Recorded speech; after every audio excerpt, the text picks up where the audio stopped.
the Russian unit has performed well.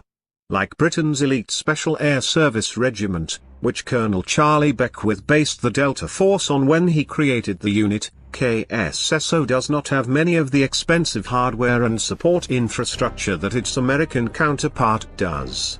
Undoubtedly they do not have the money for specialized helicopters or airlift, said Mike Kaufman at the Center for Naval Analyses during an interview with the National Interest, referring to the American Joint Special Operations Command's SOC fleet of highly modified MH-60 Black Hawk helicopters that participated in the 2011 raid that eliminated Osama bin Laden in Pakistan.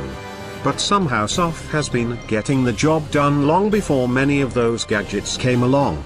KSSO has seen some remarkable successes. The most visible of those was Moscow's seizure of the Crimean Peninsula from Ukraine in 2014.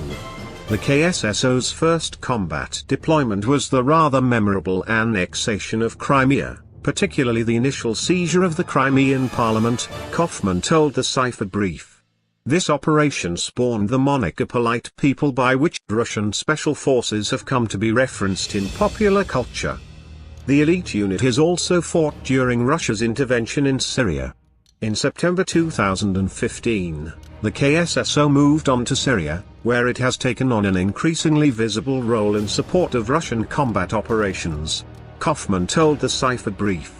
There, the KSSO has been involved in missions ranging from recovering the flight recorder of Russia's downed Su-24M Navigator back in November 2015, to reconnoitering targets for cruise missile strikes, disruption behind enemy lines through ambushes, high-value targeted killing, and retaliation strikes against select groups of fighters. 4 KSSO operators are known to have been killed, including 2 specializing in coordinating strikes with the Air Force, which gives some indication of their tasks. On the whole, it seems KSSO played a crucial role in the battle for Palmyra in spring 2016 and was quite active in supporting the Syrian push for Aleppo last fall.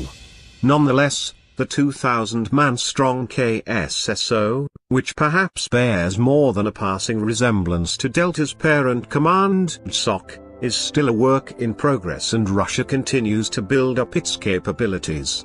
The unit is part of a much larger community of special designation forces in Russia, known as Spetsnaz, and special operations outfits that belong to intelligence agencies like the FSB. According Kaufman, Spetsnaz units exist among Russia's land forces, naval infantry, and airborne brigades, with a community that is likely 9,010,500 men strong. The KSSO is a relatively new addition to the Russian toolkit. The command's core philosophy is training a cohesive team rather than individual fighters, Kaufman told the Cipher Brief. There are 5 skills in which individual detachments specialize, but all train to establish basic competency. These